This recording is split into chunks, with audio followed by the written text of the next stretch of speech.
The verdict of obedience of the Sharia court to the disobedient Muslim wife. This is a love story written in English and translated to Arabic by Dr. A. Ahmed. Copyright. All rights reserved. All characters in this book are fictitious, and any resembling to real people, living or dead, is purely coincidental.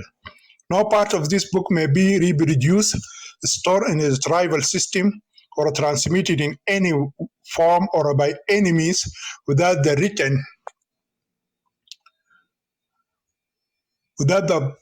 prior written permission of the author, except by a reviewer who may quote brief paragraphs in a review to be printed in a newspaper, general journal, or school or university magazines. This is a love story about three Muslim girls who are subjected to gross injustice, severe violence, and abhorrent persecutions by Muslim men, religious leaders and imam, Sharia judges, and police officers in the Islamic society and the religion of Islam and its hostile, hateful, and abusive teachings against women's rights, which are uncountable.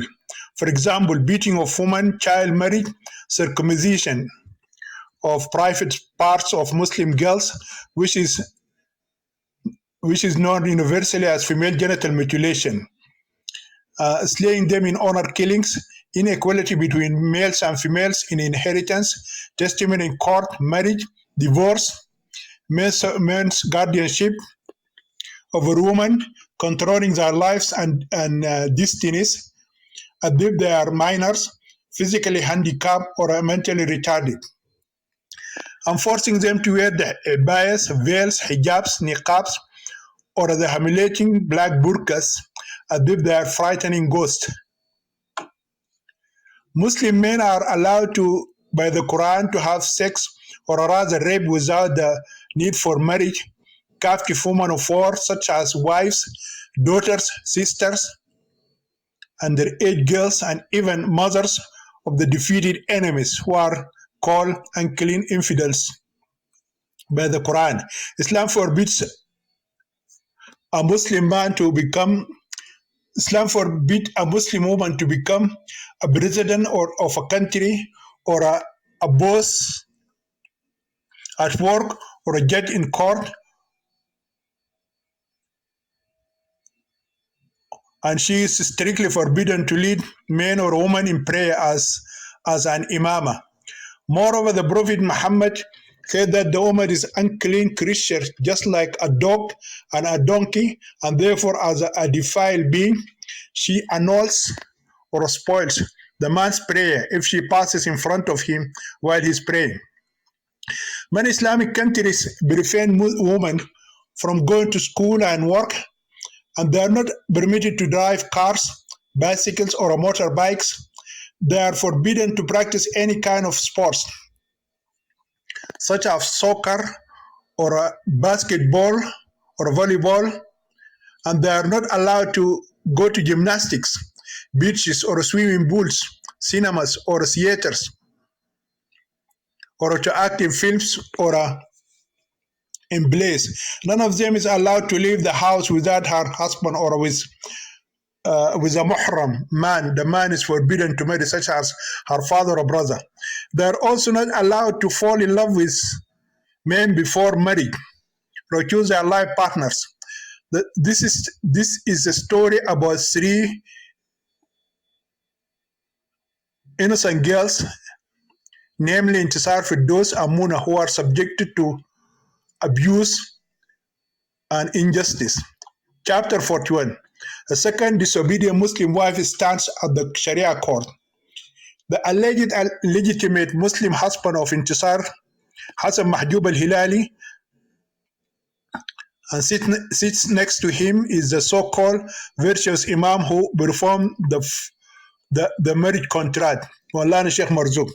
And with them there is the eldest son of the despicable old man, Mustafa, and the man of wonders, Fattah Karrar, who is the secretary of the imprisoned adulterous politician, Mahjoub al-Hilali, and three new ugly men, They are all sitting in one corner inside the Sharia court room. In the other corner sits the so-called disobedient second Muslim wife, Intisar Ibrahim Mustajabir. Beside her, her lover and fiance, Sam Usman Taib, his friend, the recognized Sudanese lawyer, Salah, his new girlfriend, the fairest innocent girl, Muna, the good citizen, Walid Hamda, and his girlfriend, Badriya, and the old woman, Sarah, who is the mother of Farida, Usman, and Intisar, and the second innocent girl, the late Firdos. There are a few unknowns scattered here and there. Most of the seats in the Sharia courtroom are empty. Judge Maulana Abdul Mohsen Taha delayed his arrival for an hour. It is a very long wait for the stockholders, the people who are concerned. And exactly at 11:30 a.m., the court clerk announced the arrival of His Eminence Maulana Abdul Mohsen Taha, Judge of God's Court, and the infallible Prophet Muhammad and his assistants. They came an hour later. When the judge entered the courtroom, all people got to their feet. His Honor wears a white jalabiya and a large turban. In his right hand, he holds a grey prayer rosary, and in his left hand, he holds a green copy of the Holy Quran. Before he sat down, he surveyed the audience for a while. When he sat down, the rest of the people sat behind him.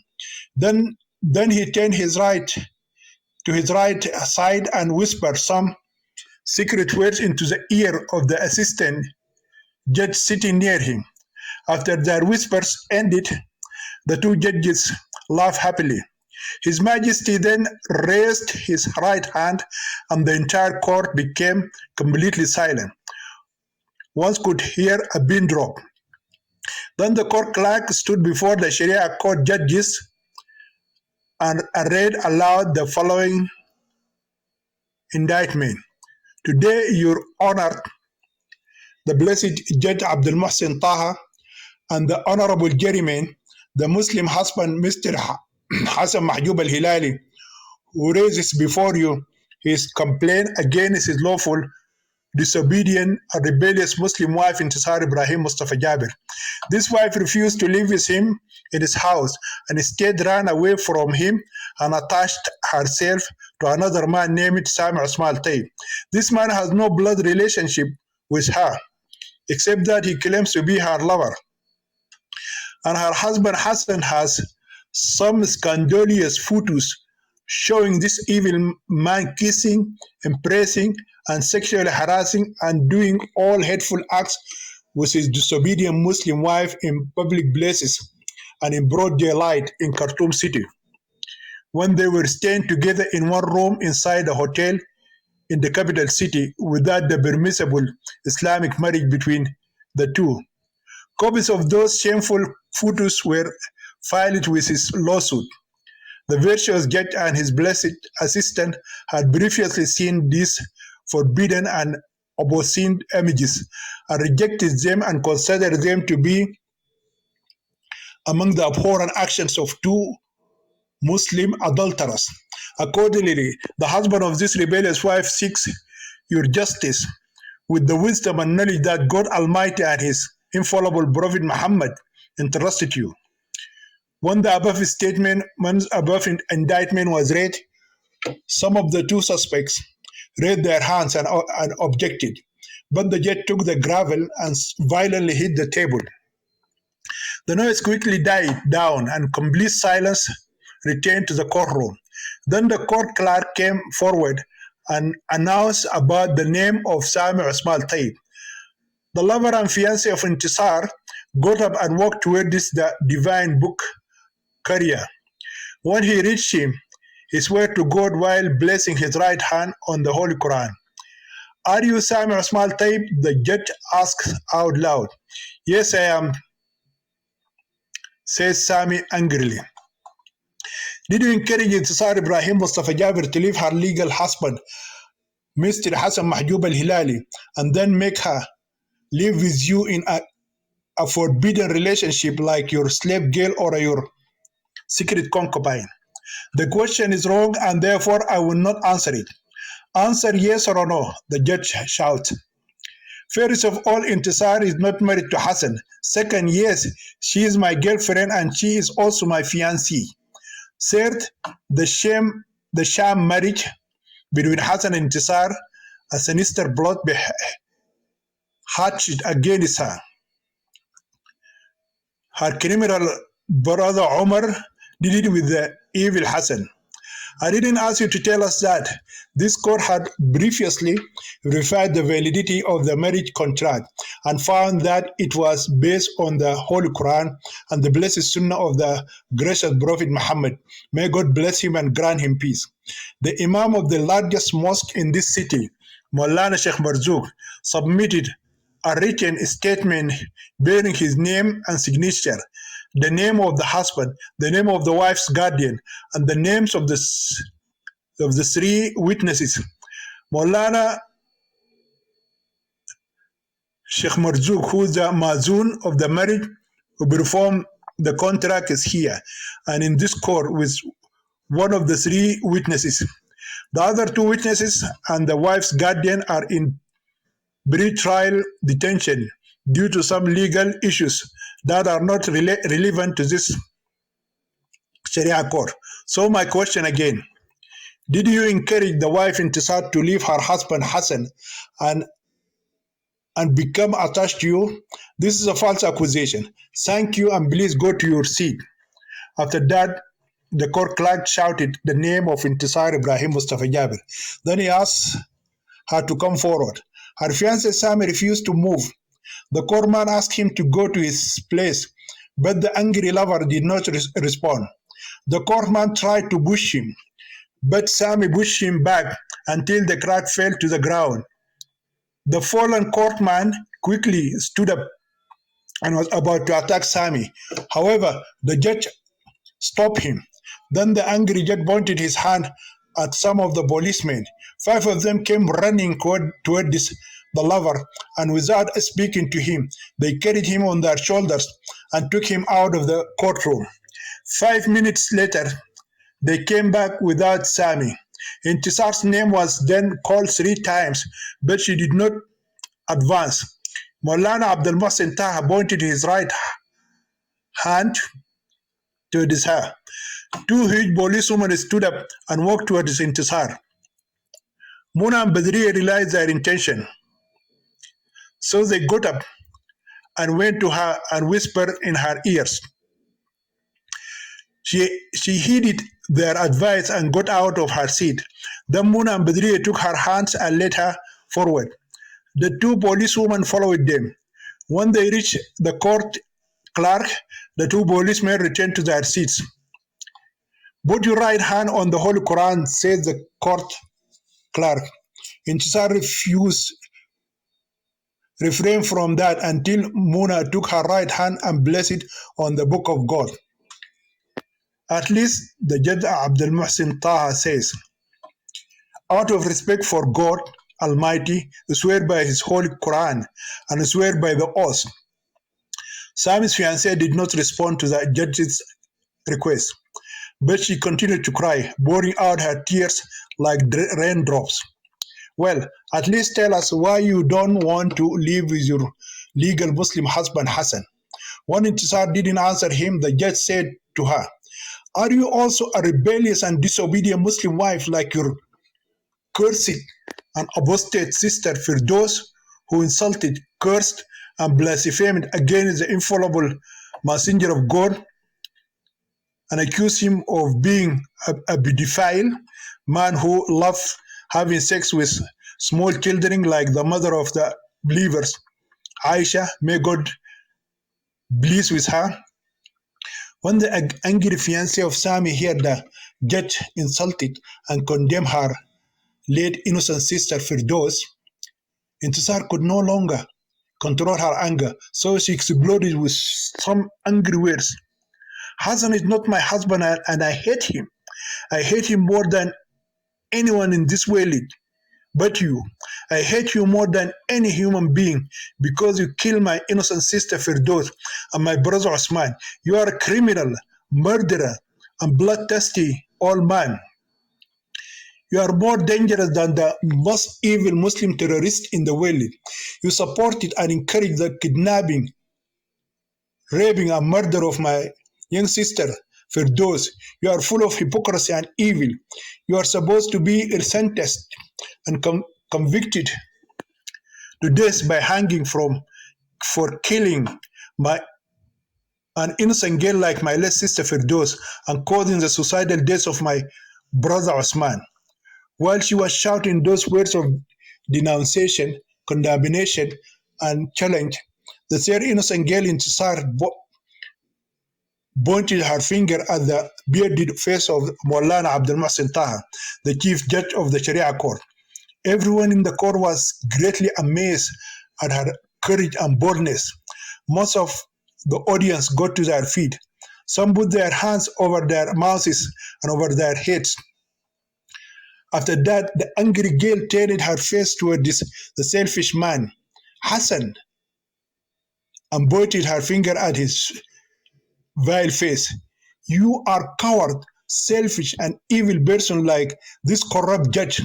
I challenge you both to touch my body. If you ever touch me, Hassan, I will kill you.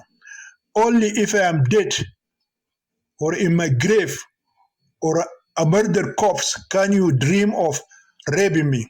I say to you, all of you who are present in this court of tyranny and corrupt judges, there is no divine power in heaven or a religious authority on earth that can separate me from my beloved fiancé, Sabi, or prevent me from marrying him, or force me to live with Hassan as a disobedient Muslim wife through the rule of the jungle, which you call the verdict of obedience, or taking me away from my house through the policeman to the so-called house of obedience. Oh, police guards! The judge shouted angrily while his mouth was foaming like a raging camel. Take this accursed, disobedient, infidel, and apostate Muslim woman and expel her out of this steamed Sharia courtroom. In response to his order, the same two huge policewomen rushed toward the Intisar and forcibly pulled her by her hands and shoulders and dragged her out of the courtroom. They were followed by Muna, Badriya, Walid, and her mother Sarah. Salah remained alone in the courtroom.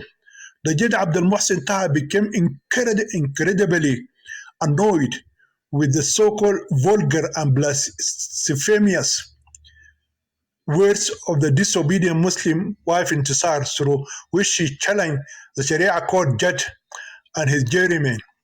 Never before in the history of Sudan has any Muslim girl or a disobedient wife dared to challenge the authority of the Sharia court and the judge and abuse him with such obscene words.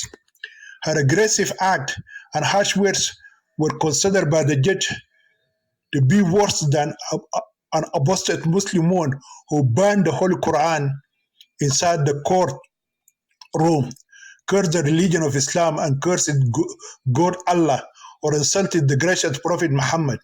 As a result, the judge became very angry and was breathing heavily. In the meantime, the two policewomen took the so-called disobedient and blasphemous Muslim wife Intisar out of the courtroom and prevented her from returning. Then the judge stood up and said before starting to issue the judgment of God and his messenger against the disobedient Muslim wife. This is the result of wrong upbringing, a lack of disciplining, shouted the angry judge. This is the outcome of allowing a woman to choose her husband. An adulterous and rebellious wife like that cursed woman dare to challenge the authority of the Sharia court and blaspheme our beautiful and tolerant religion of Islam. By God, if she was my daughter, I would have pulled out her tongue and then cut her neck. Another just said, "Oh God, do not punish us for what the wicked among us have done." Then the court clerk came forward again and announced the name of the alleged legal husband, legal Muslim husband, Hassan Mahjoub al-Hilali. When he came, he put his right hand on the Quran and swear an oath. Can you tell the court why your Muslim wife refused to live with you? The angry judge asked. Because she doesn't love me. Do you love her? Yes, your Majesty, I love her very much. Are you physically fit to lead a normal married life? Hassan did not understand the question when he does not answer the judge tells him. In other words, can you have sex with your lawful wife? Yes, I can have sex with her normally. Do you have money to support your wife? Yes, I have. Thank you, Mr. Hassan. You can now go to your seat. When the judge finished his brief interview with the alleged husband of Intisar, he saw the lawyer Salah raised his right hand up. Please put your hand down. We do not allow anyone to tell us about his opinion in this court except for the two conflicting parties, the lawful husband and his disobedient wife. I do not want to advise the court, but I do want to tell the truth regarding the marriage in question. Keep your opinion to yourself. With what you called the marriage contract, this is a void contract. So, Your Honor, you cannot pass judgment on this void marriage contract unless it is legal and valid. Who are you to decide the validity of the marriage contract? In addition, do you have any blood relation with that disobedient and rebellious wife? I'm a recognized Sudanese lawyer, and I know the girl Intisar, her fiancé Sami, and their families. We do not accept lawyers in this court, and if you have any objection, refer your complaint to the Ministry of Justice or the Ministry of Religious Affairs in the city of Khartoum. Would you allow me to tell the court the case of the alleged disobedient Muslim wife Intisar and her late sister Firdos and their struggle against their so-called legal husbands, Hassan Mahjoub al-Hilali and Usman al-Tayyib? Also, I can speak of the other conspirators who conspired and performed the two sham marriages against these two innocent sisters without their knowledge, presence, and consent. Not in this court. This is the Sharia court of Allah and His Messenger, whose rulings were based on the book of God Almighty, the Holy Quran, and the blessed Sunnah of our infallible Prophet Muhammad. May God bless him and grant him peace. Therefore, we do not accept and do not allow lawyers here. Go to secular criminal court and express your objections there. Please sit back and keep your tips and stories to yourself. At first, Salah, the recognized Sudanese lawyer, was not willing to give up. But when he saw two huge armed police men standing up and advancing towards him, he sat down. When the disputing lawyer took his seat, Judge Maulana Abdel Mohsen Taha started consulting the jurymen. After some whisper, he came up with the following verdict. In the name of God, the most compassionate, the most gracious, and the most merciful, and prayers and peace be upon our infallible Prophet Muhammad, the best of prayers and peace be upon him. Maulana says out loud, after studying the dispute between the husband, Mr. Hassan Mahjoub al-Hilali, and his legal Muslim wife, Intisar Ibrahim Fajabir, this court decided to pass the verdict of obedience against the rebellious woman Intisar. The judgment of obedience to the disobedient wife must be carried out within 24 hours. If any of the recalcitrant wife's family, relatives, friends, or neighbors tried to prevent the police from taking her to the house of obedience to her husband, he will be imprisoned for 1 month. He will be accused of obstructing the course of justice, and a fine of up to 300 million Sudanese pounds or both will be imposed on him or her. That person may also be subjected to beatings by the policeman if he or she tries to hinder the arrest of the disobedient wife or prevent her from being taken to the house of obedience to her husband. Moreover, he or she will be arrested and imprisoned if he or she tries to remove her from the house of obedience or help her escape from her husband. Accordingly, this court sentenced Sam Usman al-Taib to 1 month in prison starting today. Trial ended, shouted court clerk.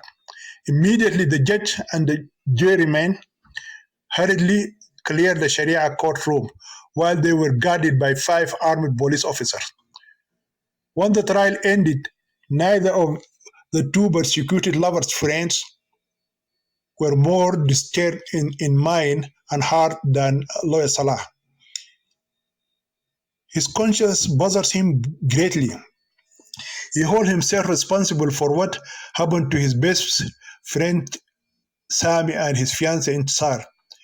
When the two lovers received the Sharia court invitation letters, they decided to escape, but Salah stopped them. He convinced them that by fleeing, they would prove to the Sharia court that they were guilty. Therefore, he advised them to attend the trial and defend themselves against the false charges. He also told them that he would take their case before the High Court if the Sharia court convicted them and ruled in favor of the cowardly and selfish rejected lover Hassan and his gang. But now that the Sharia court issued its verdicts against him, his confidence and expectation were disappointed. He knows that Sami has been in prison for at least 30 days. Intisar will be taken by force to Hassan's house within 24 hours. If he tries to hinder the policeman, he will be responsible for breaking the law. In this case, he will be accused of obstructing the course of justice and will be sentenced to imprisonment for a month or more. And then he will be fined financially. He may even lose his license as a recognized Sudanese lawyer. So he's caught up between the horns of a difficult dilemma. He has to choose between two difficult choices, each of which requires a great sacrifice. When everyone left the courtroom, Salah remained sitting on his seat with his hand on his head. After that, the good citizen Walid Hamza came and asked him to get out of the courtroom. Salah stood up and let Walid lead him by the hand.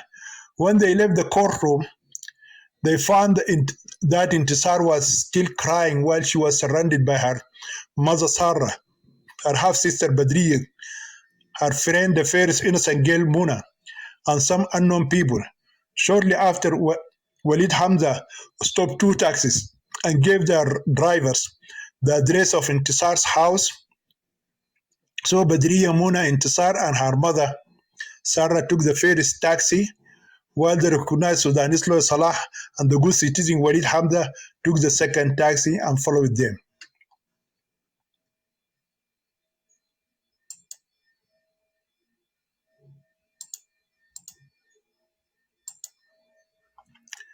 Chapter 2: The beginning of a dangerous escape. When the friends arrive at the house of the said innocent girl, who is condemned by the Sharia court as a disobedient Muslim wife, and another verdict of obedience issued against her, they begin to discuss the serious issue facing the persecuted lovers. Mona asks, "What can we do to help Intisar?" Walid says, "I think we are powerless." Badri asks, "You mean, my friend, to tell us that we have to surrender and let the police officer come tomorrow and take her by force to Hassan's house?" "Well, my dear, can we defy the law?" Walid asks. Badriya says, I didn't mean to say that. Walid continues that any attempt to help her will put us against the law. I do not think that Intisar will surrender herself to the police without violent resistance and bloody fighting on her part, says Muna. Moreover, she said in court that if they take her by force, she will kill Hassan or anyone else who tries to touch her body. How can she fight and defeat the armed policemen, according to Walid? Wasn't this what happened to her late innocent sister, Firdos, asking the fairest innocent girl Muna? I think we should hide Intisar somewhere until her lover, Sami, gets out of prison after a month. After that, the two persecuted lovers could escape to another city, Badriya said. This is what I thought, Muna says. But I think the selfish man Hassan has hired some spies to keep an eye on Intisar so that the policeman will come and take her to the Obedient house in his residence tomorrow. Walid says, you are right, Mona. I saw them sitting near Hassan in court, and when we took the two taxis, they followed us in another taxi. Mona says that they are probably standing outside the house now watching Intisar's movement. While the friends are discussing the serious issue, Intisar sits on her bed and weeps in her room. She didn't hear anything from her friends in the other room. Salah sits quietly with them in all this time. When he understood that his friends could do nothing to help the legally required wife, he asked them to go home and leave him alone with Intisar. Meanwhile, the three spies are still standing near the house of the so-called disobedient Muslim wife of Hassan. These three thugs were required by the evil old man. It was his eldest son Mustafa who introduced these three goons to his outlaw father. They are armed with pistols and are very dangerous criminals. Their names are Tia, Jigir, and Nisir. Tia, the leader of the spying gang. They watched the house very carefully. They saw two girls and a boy left. They know that Intisar is still in her house. They were instructed to only monitor the movements of Hassan's rebellious wife. So they didn't even bother to follow who they came out of her house. They know one boy is still with her. From 2:30 in the afternoon until 10:15 at night, they continued to monitor the house. They concluded that neither the disobedient wife nor the boy with her would leave. They were instructed to keep watch over the place where the wanted recalcitrant wife was staying. They were also told to watch over the disobedient young woman until the policeman came the next morning and took her to the house of obedience to her lawful husband Hassan. At 10:30 at night, they suddenly saw the door opened and a handsome boy came out. At first they thought it might be the boy who stayed with Intisar. When he approached them, they realized it was not the person. They were told that there is no man in Intisar's house. Therefore, they are very worried about the new boy. Their ringleader found himself in a difficult situation. He has to decide whether to follow the new boy or ignore him. While he was still thinking in his mind, he saw the handsome boy stop a taxi and enter. The taxi moved immediately. The commander of the spies ordered one of his thugs to follow the boy. So another taxi was stopped and it went behind the first driver. After the two cars left, the gang leader used his cell phone and called Mustafa's cell phone number. Hello, sir. Yes, I am the chief of spies. Tia speaking. Yes, sir. Everything is under control. She is still at home. All but one of her friends has left with her in the house. Sir, we are facing a small problem. Not very serious. A handsome boy has just left her house. We haven't seen him before. He took a taxi and headed towards the main street. Are you sure there is no such a boy in the house? Yes, my spy Jigger went on his tail. I haven't received a call from him yet. Don't worry, you won't lose him. I will tell you as soon as he calls me on my mobile. Goodbye, Mr. Mustafa Osman Al Tayyib. When the man Tia cut off the line, he started searching in his memory for the good looking boy who had left the house. But the boy's image does not confirm his suspicions.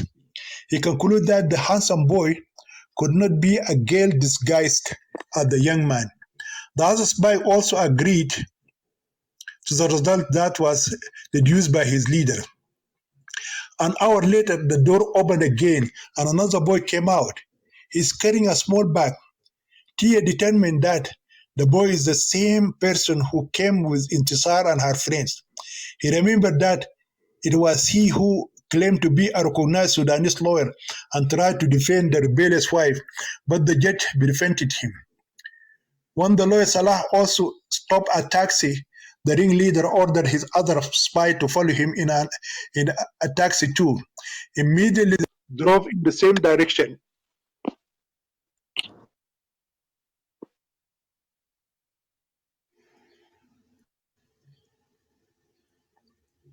Immediately the two cars drove in the same direction, chasing each other. The grand spy T was left standing alone on the road, waiting for a call from one of the two thugs. In his heart, he still believes that the disobedient Muslim wife Intisar is still inside her parents' house. An hour and a half later, the ringleader received a call from one of his spies. Yes, Jigir, please speak out loud. I can't hear you clearly. There is a lot of noise on your part. On the highway. What is he doing there? Keep tracking him. Never let him check you because Mustafa said there was no other boy in the house. He's in the food huts. Do you think he's planning to travel somewhere? Keep watching him. And if he jumps in a car, don't hesitate to follow him. Yes, even if you have to travel with him to Khartoum city or Abu Sudan city. Goodbye, Jigir. After that, the chief of spies was left standing alone on the road. He thinks of breaking into the house of the wanted wife and seeing if she is still there or not. Somehow he gave up on the idea. A few minutes later, he received a call again from one of his spies. Yes, Jigir. This is you. The second boy joined the first boy. Call me in 2 minutes. When the commander cut the line, he called Mustafa immediately. Yes, this is the leader of the spies talking to you. The other boy left in a taxi too. Yes, I sent my second man after him. Jigir called me. He just told me that the boys are sitting in the food huts on the highway. Most likely they are planning to go out of town. You want me to go there? But suppose it is just a hoax to fool us. Maybe they want us to leave the house. In this case, she'll be able to escape safely. Yes, I can tell if she's still in her house or not. Don't worry. I can do that without any problem. Well, sir, I will call you in 10 minutes. After the above phone conversation, the evil chief crossed the road and stood in front of the house of the so-called disobedient wife. Then he pulled out a bunch of keys from his pocket. He carefully looked at the door's keyhole, picked out one key, inserted it. The door opened immediately. He entered as if he was entering his home. Then he searched all the rooms. He only found Mazasara sleeping in her room. Then he sat in one of the rooms and called Mustafa. Yes, that is Tia. She is not at home. Don't worry, my spies are following them. I'm going there too. Yes, sir, I will call you from there. Goodbye. Then Tia lit a cigarette and changed the position of his legs. In fact, is sitting in Intisar's room. Then he called Jigger's cell phone number. Hey man, what? You are traveling on a truck. Jigger is Nisir with you. Great. Where are you heading? The two boys are in the same truck. Don't let them run away from you. I have to call Mr. Mustafa. Welcome, sir. Your two boys are traveling in a truck, heading toward Kassala city. Yes, they are both in the same truck. I told my guys, do you think they are on the right track? Excellent. 20 minutes. They will most likely arrive in Kassala at 1 p.m. At 1 a.m. in the early hours of the next morning. Yes, I will keep telling you. Goodbye, Mr. Mustafa Osman Al Taib. At the beginning of the perilous journey, Intisar and Salah are unaware that they are being pursued by two spies. They sit silently on the top of beanbags.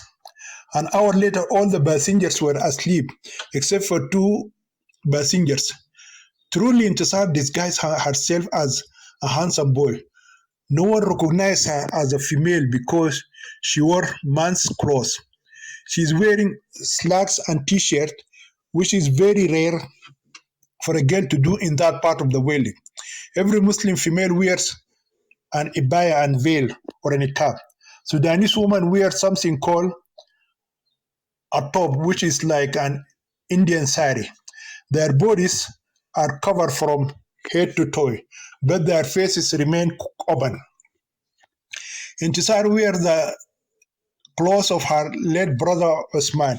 She's wearing a very tight t-shirt and pants. Her big buttocks are visible. Any intelligent person would know that she's a girl, not a boy. She hides her long hair with a big hat.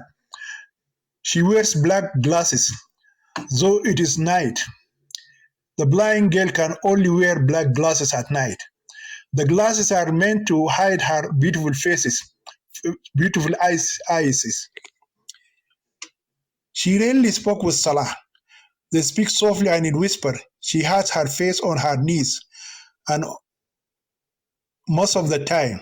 Besides, it is a dark, moonless night. Their truck is going very slowly. Intisar and Salah were immersed in deep thought. The two other passengers who are following them also talk to each other in whispers.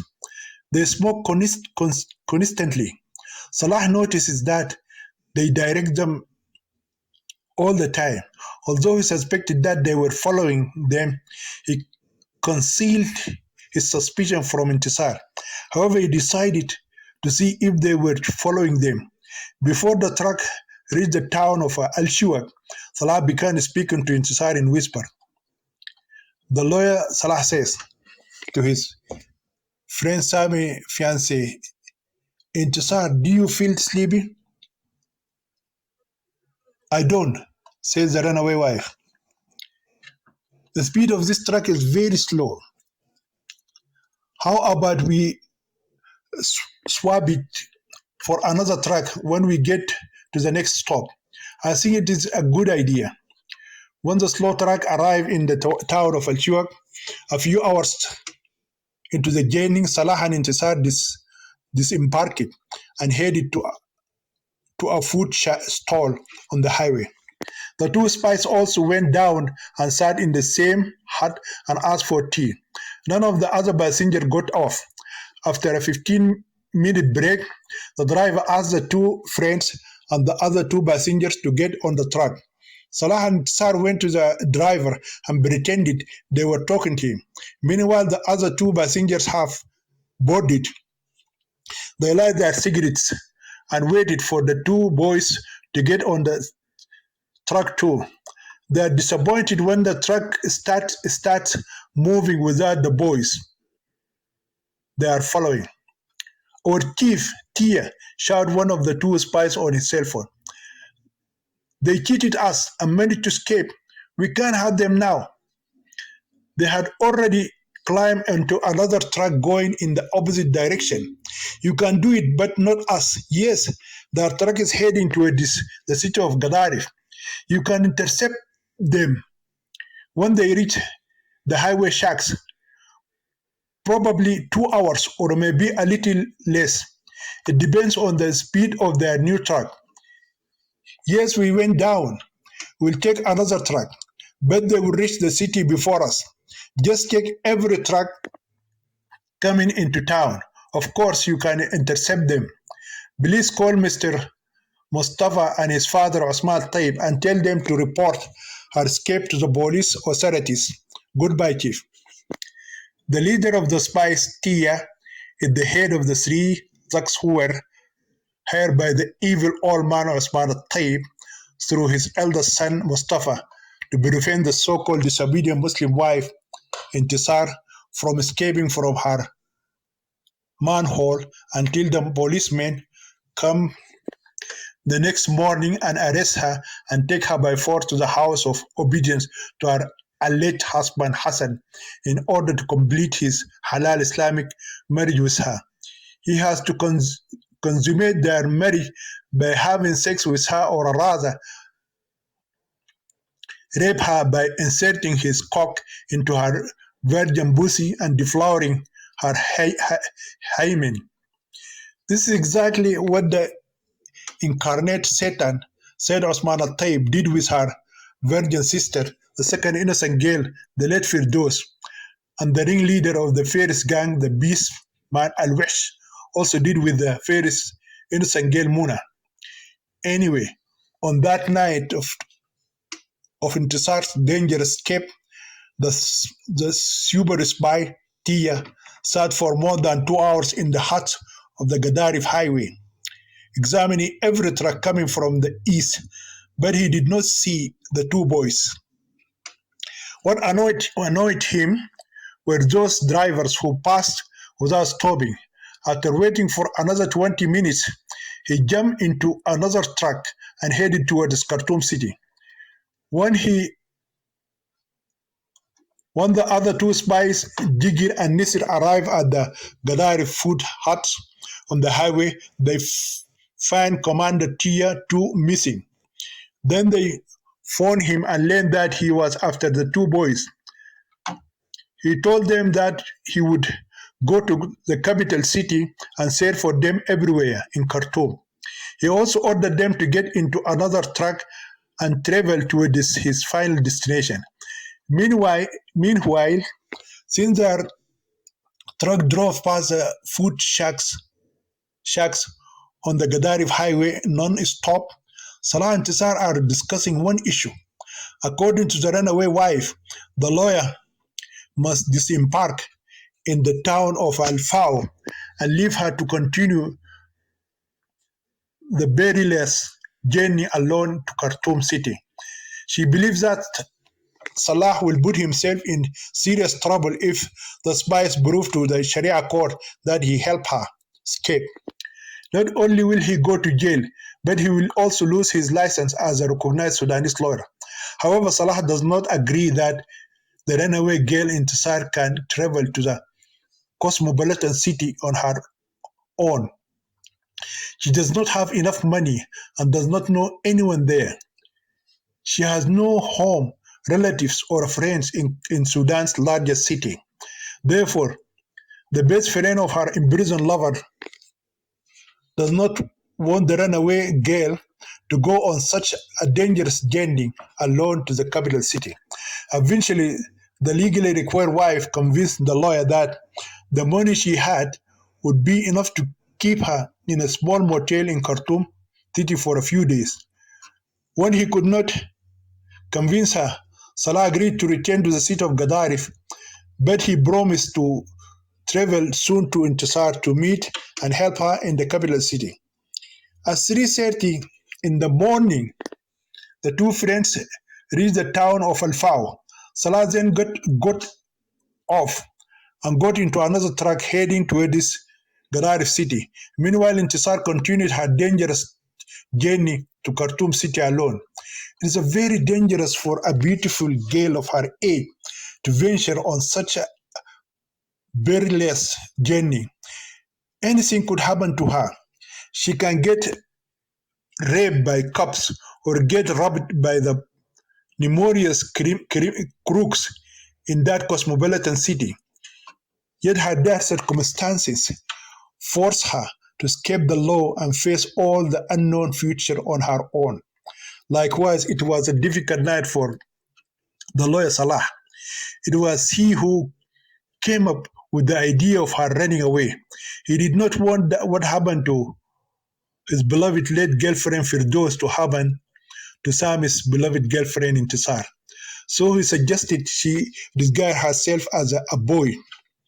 He knew that the alleged husband Hassan had hired some spies and ordered them to keep an eye on his so-called disobedient Muslim wife Intisar, so that the policeman would come the next morning, apply the discipline law or a verdict of obedience to her and forcefully drag her to his house as they did to her sister before. He knows that the cowardly and selfish rejected lover might beat and rape her to death as the evil old man did to her late sister Firdos. To avoid repeating such a tragic end to Intisar, Lawyer Salah is determined to break the law and save the life of an innocent girl from those evil conspirators and the unjust Islamic law system. He told her to wear her late brother's Osman's shirt as well as his pants and to act like a boy. She also put on her head a hat for her brother's cap. Moreover, she used one of her late brother's turbans, a rabbit, tightly around her chest, and in this way reduced the size of her large breasts. She did the same trick and wrapped another long turban around her thighs and buttocks. In this way, she also slimmed down her large ass. Of course, she removed makeup from her beautiful face and eyes and put on black glasses. After doing all that, she started to look like a handsome teenage boy. At any rate, on that fateful day, when Sudanese lawyer Salah arrived at his house, at his home, it was 7:30 the next morning. He went straight to his bed. He was so tired that he didn't even bother to change his clothes. He fell asleep immediately. He was awakened from his deep sleep by three policemen at around 10 a.m. When he opened his eyes, he saw the policemen standing in front of him like three black demons. At first, he thought he was either seeing a nightmare in his dream or hallucinating. One of the policemen grabbed his hand and pulled him to his feet.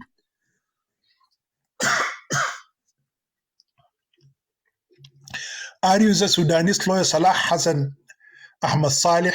One of the three policemen asked in a harsh voice. Yes, sir, Salah replies. You are under arrest. Why I am under arrest? You are accused of helping the disobedient Muslim wife Intisar Ibrahim Mustafa Jabir to escape from law enforcement officers and escape from her legal husband, Mr. Hassan Mahjoub al-Hilali.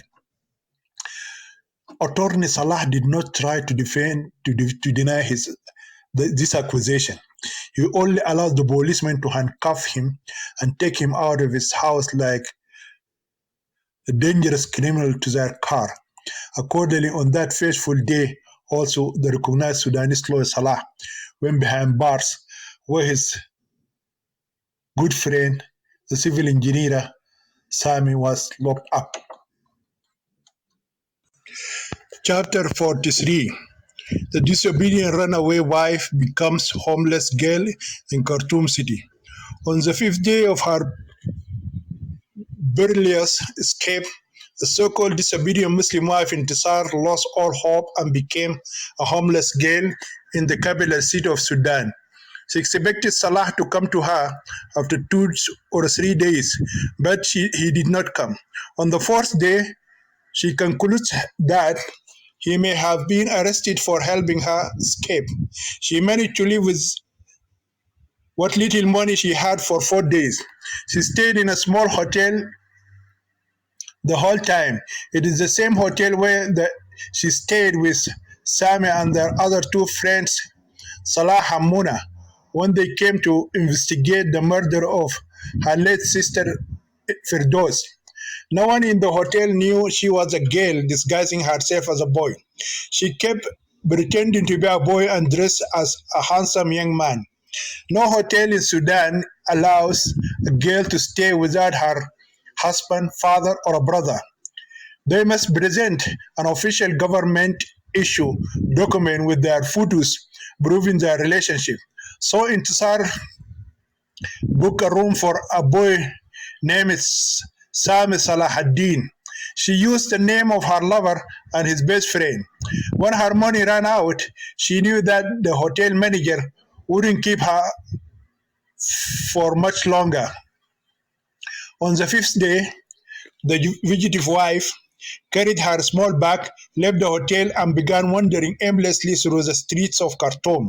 Before leaving her room, she had her last meal, her last lunch in the hotel's bistro. Then she went to the washroom and changed her clothes. She didn't need to hide her identity as a girl anymore. She put on her feminine clothes and went out. When she got out, Intisar went down to the first street and started walking aimlessly. She walked for 3 hours without stopping. She realized she was heading towards a less populated area. She changed her direction and walked for another 2 hours until she reached the bank of the Nile River. Then Intisar sat on a bench by the waters of the river. Now it is sunset time. She remembered that once she remembered that she once sat in the same place along with her handsome lover Sami on her first visit to the capital city. When Intisar remembered her lover, she started crying silently. She put her head in her lap and continued to cry. While she was crying, she felt someone touch her shoulder. The hand quickly moved to her thighs and it reached her private parts. Intisar felt as if an electric current hit her body. She was paralyzed for a while. She looked up as she overcame the shock. She saw the big nose, mouth, ears, and bald head of an ugly man standing near her, and then he sat on the same bench. Intisar jumped out of her seat as if she had detected a poisonous snake moving near her. The scary guy is almost to kiss her lips. She got up and jumped back until she fell to the ground. The ugly man also stood up and started walking toward her. She quickly stood up and ran away as if escaping from a dangerous beast. She ran and ran until all her strength was exhausted. Then she stopped and looked back. She now does not see the scary man. She's still shaking and sweating. Then Intisar remembered that she had left her small bag on the bench. All her pendants are in that bag. Nothing was left with her but her shoes and the dress she was wearing. Even the little money she had saved for her last meal of the day in the bag. She wondered if she would go back for her bag, but the fear of the huge, ugly face made her stand still. She concludes that the man may have actually stolen her bag and purse. Then her watch shows her 9:45 p.m. Intisar looked around her and saw a large decorated ship floating on the river.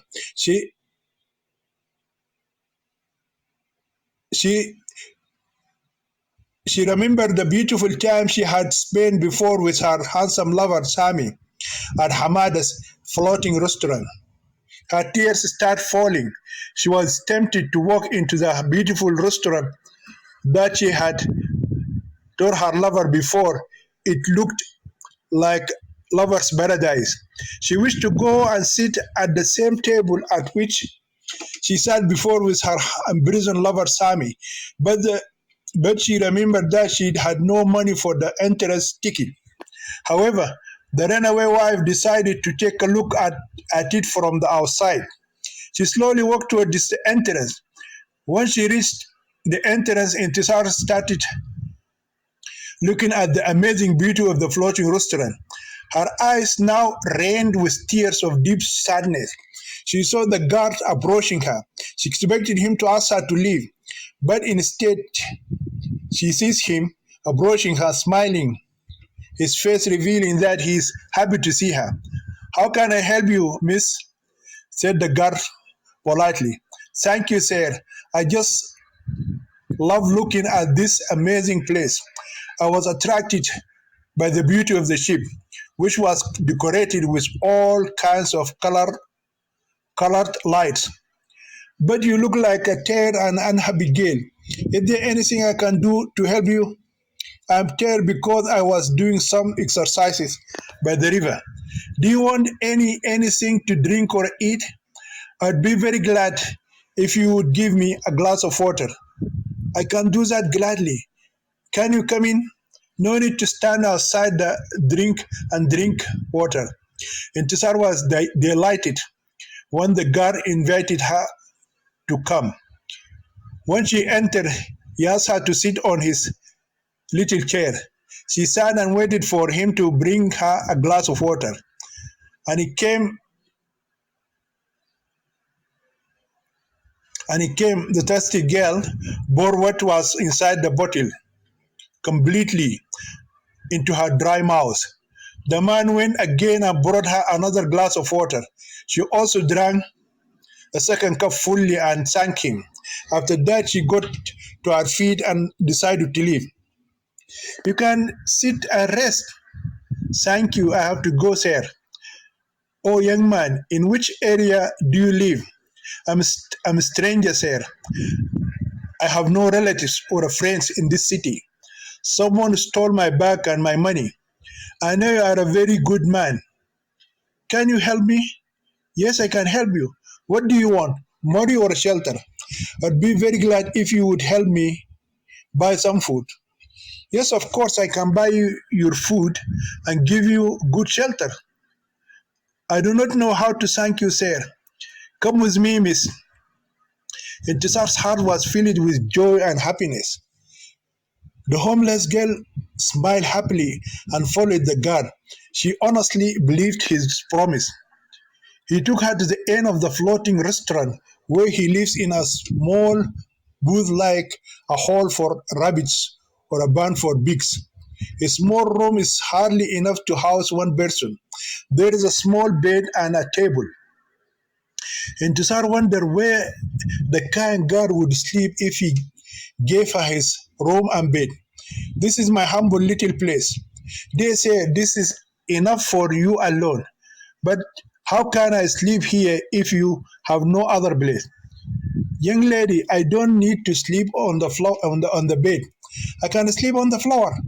"Sir, I cannot sleep with you in the same room." "But as you said to me, you are a stranger, homeless, and without money. If you do not accept my offer, where will you go and where will you sleep at night?" "Thank you, sir. No matter what happens to me, I can't sleep in the same room as you. You are neither my husband nor my relative, so I must go now." "Young lady, at least wait and eat some food before you leave." The hungry homeless fugitive wife sat on the bed and waited for her generous host to bring food. After a few minutes, the guard brought a tray of food and placed it on the table in front of her. And he said to her, "Your eyes reveal that you are very hungry. Am I right?" "Yes, sir, and I am very grateful to you. I will never forget your kindness and your generosity." "Oh, my sweet darling, this food cost me a lot of money. In this restaurant, the food is very expensive. This is a popular tourist site. I hope you quench your thirst and satisfy your hunger. It is more than enough for me." When Intisar said these words, she extended her hands forward and took a piece of bread. Then she dipped it in a delicious chicken curry and swallowed it. Before she could eat another piece of bread, she felt the guard's hand touches her left shoulder. She quickly stood up and pushed his hand away. Please don't touch me again. Listen, lovely girl, there is no man in this town who can feed those sweet lips without kissing them. I bought you this expensive food out of my own bucket, and you have to pay for it. I know you don't have money, but you can let me have sex with you. I can use a condom to prevent you from getting pregnant and having an illegitimate child. I will pay for it. I can make you my your wife and keep you here with me as my secret concubine.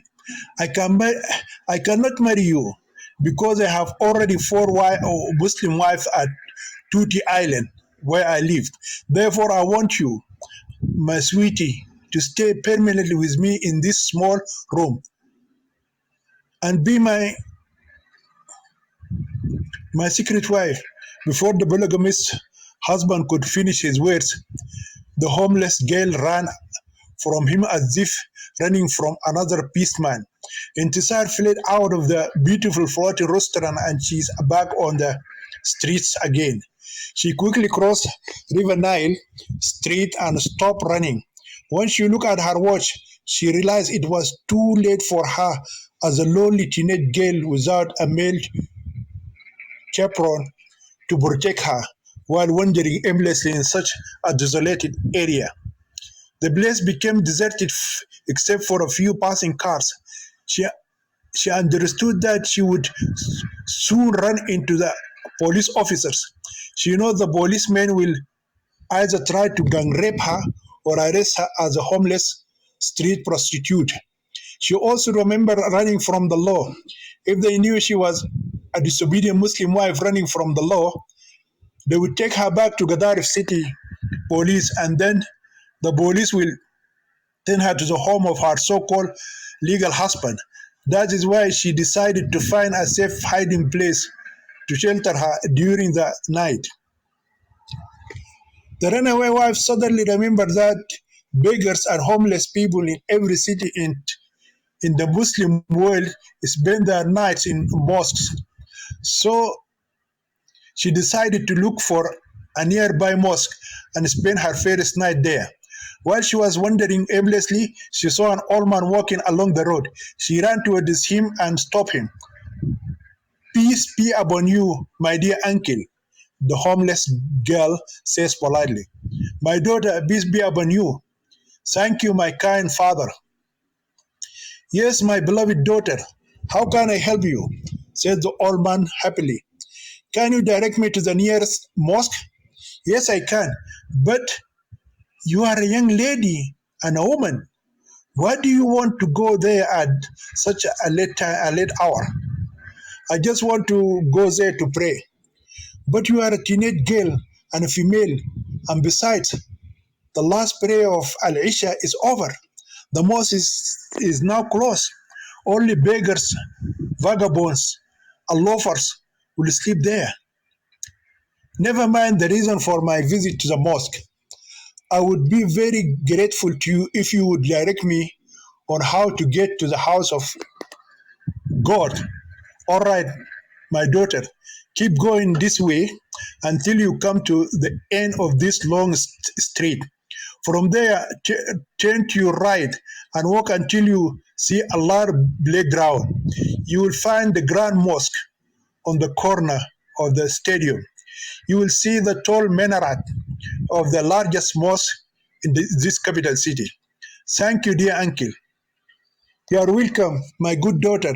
May God Almighty grant you success and His beloved Prophet Muhammad helps you too. Thank you, my good uncle. God's angels are with you too. When the kind old man left, the runaway wife felt for the first time since she left the hotel that she was not walking around aimlessly.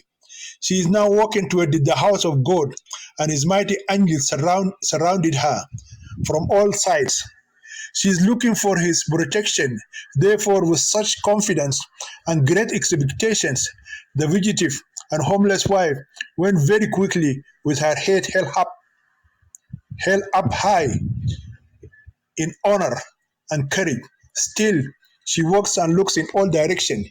She's afraid that one of the bad men will attack her from behind and rape her, then kills her to hide his heinous crimes. She can hear cars passing by and some stray dogs barking in the distance. She saw the big playground and in its eastern corner she saw the splendid building of the huge mosque. Then Intisar wandered from the outside around the stadium until she reached the huge gate of the biggest mosque in Sudan. She looked hard on she knocked hard on his iron door. She used a stone to hit its big iron gate, which appeared to her as a gate of a huge castle of a king and his queen. She then saw an old man coming toward the gate. He had a long white beard. He opened the door for her. He holds a stick in his right hand, and his left hand holds prayer beads. Who are you? The old man asks. I'm a Muslim girl looking for a home. You are a young woman. Yes, I am homeless young woman looking for shelter in God's house. Woman, please go to the hotel. There is no place here for women. Only born males are allowed to sleep in the mosque. I don't have money to pay for the hotel. Where's your house? I don't have a home. Where are your parents? I have no parents or relatives in this city. Do you want to tell me that you fell from the sky? I'm a stranger in this big city. I need shelter. You know that as a female I cannot sleep on the streets. Young woman, I can't keep you in the mosque. The place is full of beggars and homeless men. No one is allowed to sleep inside the prayer sanctuary. I can sleep in a corner of this big place. What did you say, young lady? Dear uncle, please let me sleep at least one night inside this spacious house of God. Do you want to sleep with these beggars, assholes, and crazy men? If you let me in, I can take care of myself. Listen, little girl, some of these poor males have never seen or touched women's bodies in their lives. So if I let you sleep with them, not only will they gang rape you, but they will also cut you into small pieces and then chew your raw flesh like hungry cannibals. In that case, uncle, keep me inside the prayer sanctuary. If I keep you inside the prayer hall, the virtuous imam and the faithful men will burn the mosque. Why do they burn God's house? Because you are a female, and our Islamic religion does not allow any woman under any circumstances to set foot inside the pure hall for prayer. What would happen if a woman entered the sacred sanctuary and slept in it for one night? You will defile it and make it an unclean prayer hall, as most women are unclean. Uncle, this is not true. Are you, a small girl, more knowledgeable than the messenger of God or infallible Prophet Muhammad? May God bless him and grant him peace. He forbid entering mosques for women. He told them to pray at home. I know the religious restriction for women. Then why did you come here if you know that? Uncle, but I only need lodging for one night. I told you I can't keep you here because you are unclean creature. I'm not an impure creature of God. The infallible messenger of Allah, our blessed Prophet Muhammad, said, you are awra and nijisa, which means as a woman you are naked and unclean because you are deficient in religion and intellect. He also said, if a woman leaves her house, Satan will be her host. The prophet also said the woman comes in the form of Satan and retreats in the form of the devil. Well, sir, can you at least give me the address of residence of Maulana Al Mubarak, the virtuous Imam of this great mosque? If I give you his address, I will lose my job. Why will you lose your job? He will ask me why you send me a street prostitute to my secret abode. I'm neither a whore nor a street girl. If you are not a street hooker, why don't you go back to your husband or your parents? I don't have a husband and my parents aren't in this city. Why did you run away from your home and become a homeless girl? Uncle, I told you, I'm not a bad girl. I want you to give me the address of the Imam. If you would like to meet the blessed Imam or woman, come at noon tomorrow after the Friday prayer. But don't tell him I told you to do that. When the old guard had said these last words, he closed the iron gate on the face of the homeless girl. Intisar felt as if a bucket of cold water had been poured on her. After that, the disappointed fugitive wife looked around and then looked at her watch. The time was shown at 11:55 a.m. She looked around and saw a few people still moving here and there. She knows any of these guys, if he saw her at this late hour, would mistake her for a homeless street prostitute. She decided to find somewhere to hide until morning. Intisar crossed the road and started walking under the dark shadows of the closed shops. She doesn't want anyone to notice her movements. Unfortunately, a short man actually saw her while she was crossing the road. She heard his footsteps and saw him following her like her night shadow. She felt she felt him quickly approaching her. When he reached close to her, she started running. The man started running after her as well. After 5 minutes of running, Intisar found herself in a quiet residential area. Nobody can be seen on the road.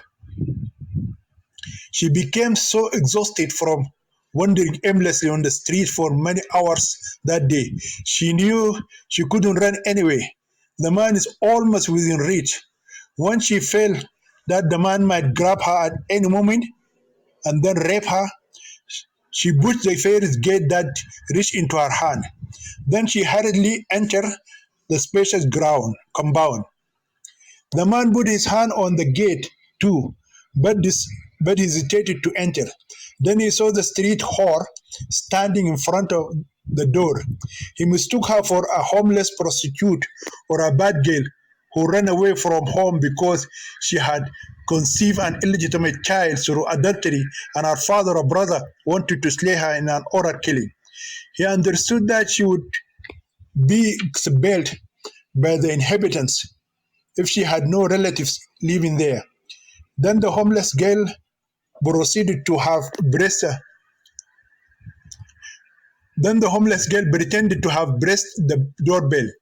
When he saw her hand touching the doorbell, he quickly turned away and disappeared. Then Intisar lifted her hand from the doorbell and started walking aimlessly through the huge complex. Now she's afraid to go out. She expected the chasing stalker to hide somewhere and wait for her to come out again and jump on her. While she was wondering what she should do in such a difficult situation, an idea suddenly came to her mind. Intisar saw many cars inside the big compound. She went to the biggest car and crawled it to her knees and hid under it. Then she took off her shoes and used them as a pillow. Within minutes, the third fugitive homeless wife fell into a deep sleep, dreamless sleep, and began to snore. Chapter 44. The fugitive wife stand before God's house seeking help. The butler, Benjos, gets up every day at 4 a.m. to wash cars in the vast compound except for Friday morning. Friday is a public holiday in every Muslim country, so no one needs to get out in his car early to go to work or school. Therefore, that morning, the hard-working servant Banjos enjoyed his Good Friday sleep until 5 o'clock because it was his only day off. He works like a machine 6 days a week. More than 20 cars were kept every day for him to watch them all. He he's a servant in one house of a rich family, but he washes every cars, everyone cars in in to earn extra money. Originally, Banjos was from the state of South of Sudan. His real name is John Deng, but everyone called him Banjos, which means boy in his Denka language. Though he's a bed servant, everyone calls him Al-Ab Banjos or the slave Banjos. This is a racist way the so-called Arab Sudanese call the black African Sudanese who come from Darfur region, Nuba Mountains, and south of Sudan. It will take the servant Banjos 2 hours to wash all the cars. He always starts with the largest car and then goes all the way to the smallest vehicle. While doing the washing, Banjos likes to whistle some of his favorite songs. He has picked up most of his favorite songs from Hindi films. He loves Indian Bollywood movies, Hollywood cowboy movies, and other Western action movies. He hates Egyptian Arab films. John Deng always wonders why Sudanese Arabs waste their money watching these boring Egyptian films. Butler Banjos works ridiculously hard every day with one goal in his heart. He earns enough money so that he can buy 2 meals and also buy a movie ticket to watch a beautiful Indian movie or an American cowboy action movie. He does it. He does not eat his favorite day meal because breakfast for poor people like him is considered a luxury food which he cannot afford to buy. The servant Banjo doesn't have a bank savings account or ambition to collect money to use during rainy days. He does not have a girlfriend or a wife or is likely to have one in the future. He is like the gorilla mancha kushwat al haram. For him, girls are a waste of money and never ending hassle. He loves some beautiful, sexy Indian heroines and self masturbation, or what Sudanese guys call heating sweetness, with his erect dick rubbing it by his right hand until he ejaculates over the fantasy of his actress' naked body and pours his semen on the floor in the bathroom instead of her imagined pussy is the only way to satisfy his love from one side and a humbug. For a long time, Banjos was in love with Bollywood film actress and former Mrs. World Aishwarya Rai. But he recently dumped her and fell in love with Katrina Kaif. He loves the sweet and sexy Katrina and appreciate her for her beauty, courage, outstanding achievements, and noble qualities. However, the main reason that promoted him to switch his love was the lovely Bollywood actress Ashwarya, married to another film actor. The handsome, imaginative Sudanese actor John Deng does not like sharing the girl of his dreams with another hero. So that Friday morning, Manjos got up at 5:15 a.m. to go about his daily routine. He came with a bucket of soapy water and two towels. His heart is happy and his lips are whistling his favorite Hindi softest Bollywood film.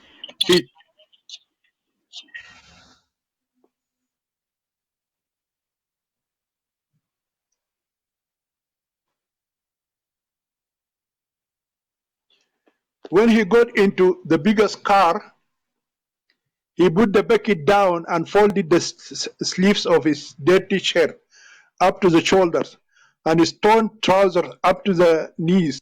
Then he dipped the largest towel in his hand into the bucket of cold water and began his work. His favorite song finished and he started another song from the same movie. It took him 10 minutes to wash the Ferris car. Yet the hard-working slave banjos had the habit of looking under cars. So he got down and knelt to look for some luck in the hope of finding some coins that might have accidentally fallen out of a rich man's bucket. Instead of few coins, he saw the runaway wife Intisar lying on her back, sleeping like a dead young teenager. He wasn't shocked or terrified if he saw a beggar or a dog, but seeing such a beautiful girl lying under the car like a corpse was beyond his expectation.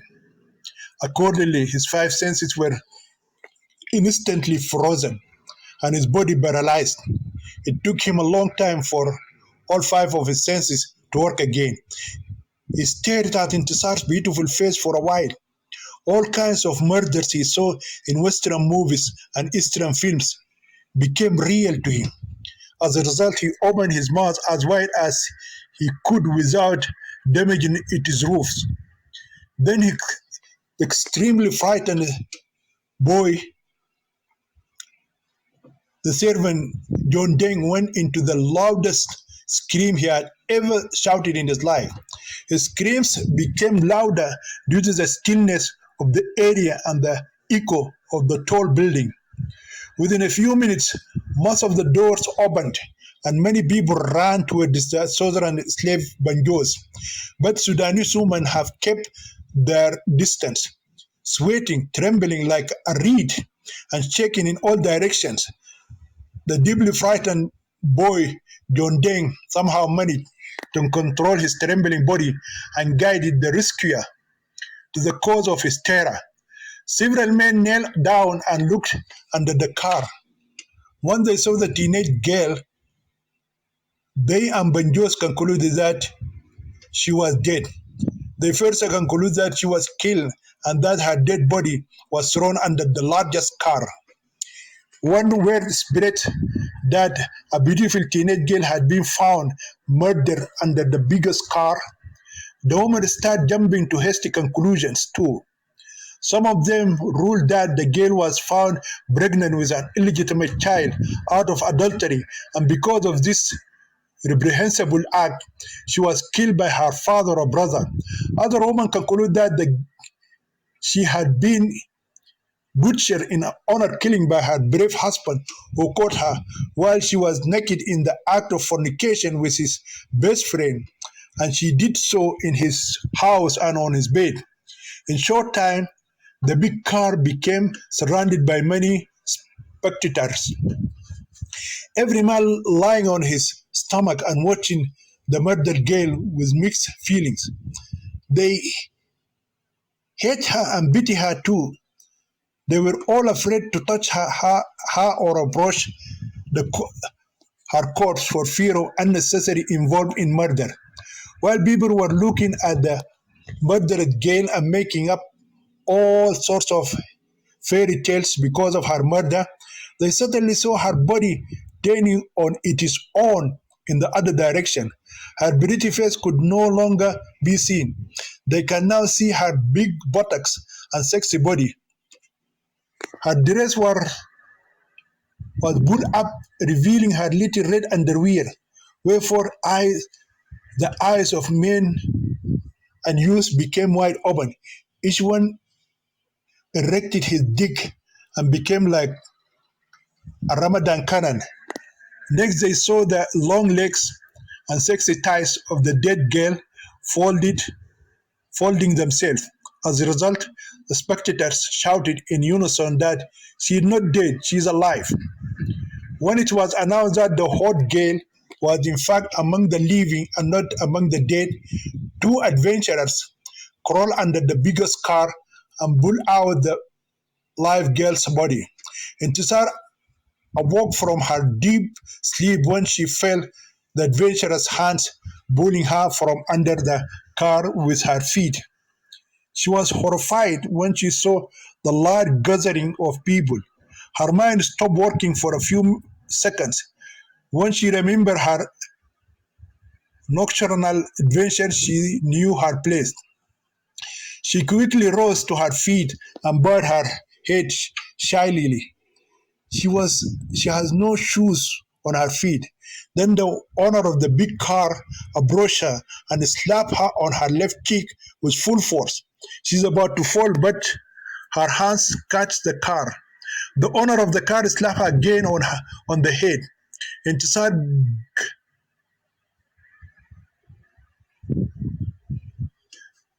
he got, Intisar grabbed her head and started crying. You must be a dirty street hooker. Didn't you find any place to hide your shame and disgrace, you whore, you daughter of the haram, except under my car? You want to spoil my name among the good people of this building? Please say, don't slap me again or say I am a whore. And Tsar spoke these words while crying loudly. I told you to get out of my car, you dirty bitch. Said I didn't do mistake. I'm a good girl. You have no right to hit me and insult me for no reason. The angry man grabbed the homeless girl's hand and dragged her out of the compound. When they reached the gate, he spat on her face and kicked her buttocks with his shoe. The fugitive girl fell on her face outside the compound. She hurt her forehead. Despite that, Intisar immediately stood up and started to leave. She's afraid that the angry man will attack her again or ask others to attack and beat her as well. She also feared that the people will throw stone at her and kill her as a street prostitute or a bad girl. As she was leaving, she began to hear the crowd shouting all kinds of obscene names and nasty insults in her ears. Yet she ignored them and walked as fast as she could. When she got to a far distance and could no longer hear their cries, curses, and accusations, she stopped. Then Intisar decided to sit down and get some rest. As soon as she sat down, the homeless girl was shocked to discover that she had no shoes. She is afraid to go back under the big car where she left her shoes. She expected those angry people over there to kill her or hand her over to the police. Unfortunately, what the Sharia court calls the disobedient, runaway, and homeless Muslim wife Intisar Ibrahim Mustafa Jabir began her second day by wandering the streets of Khartoum city without her shoes. The homeless girl stood in the middle of the road, looking deeply sadly at her bare feet. She wonders what people will think of her when they see her walking without shoes. She knows she can't walk in such a miserable state. Then Intisar suddenly remembered that the old guard of the Grand Mosque had told her that she could meet the Imam of the biggest mosque house of Allah in Sudan when he came to lead the faithful Muslim men in the public Friday prayer. So the homeless girl had a glimmer of hope again. She looked at her watch and realized that she had to wait 7 long hours before it was time for Friday prayer. She found a huge tree and sat under its shade. She sat in complete silence and great sadness filled her heart under the shade of that tree for an hour. While sitting, she put her head on her knees, her feet extended forward. She doesn't want people to see her face. She thought it would save her from people's annoyances and curiosity. Her mind is busy with many scary thoughts. Her first night on the street of the capital city was a long and horrifying nightmare. She spent her first night fighting with humanoid beasts everywhere her feet took her. While she was sitting and contemplating her dark and unknown future, The fleeing girl began to hear the steps of some people approaching her. Where are you? What are you doing here? A man asked in an angry voice. Intisar looked up and saw two huge policemen in their khaki uniforms standing above her. I'm just taking a rest here. Where are your shoes? I don't have shoes. This means that you are either a street whore or a crazy girl. I'm I'm I'm not one of those girls. Someone stole my bag and another guy took my shoes. Why didn't you go home? I have no house in this city, sir. I'm a visiting girl. Where did you come from? I'm from Kassala City. The homeless girl deliberately lied. Where do your relatives live in this city? I don't have anyone here.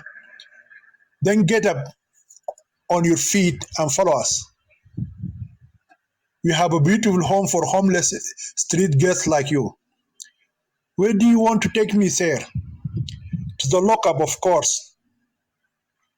But I haven't committed any crime. Don't you know that bitches, homeless girls, and prostitutes are criminals and the law punishes them? I'm not a street bitch or nor a homeless girl. Come with us, you whore of the streets, without arguing. You are now under arrest. However, the alleged street prostitute girl refused to obey the orders of the two police officers. She put her head on her knees and started crying. One of the policemen grabbed her hand and forced her to stand up. When she stood up, he pulled her hand and started to drag her forward. Intisar was forced to follow the two police officers against her will. She now walks between the two policemen as an innocent lamb carried to the slaughterhouse. As she went with them, she envisioned two possibilities. They may either force her to tell the truth about her miserable situation and why she has run away from home, or they may gang rape her and then kill her to cover up their heinous crime. To avoid such a heartbreaking fate, Intisar decided to free herself from the two police officers before it is too late.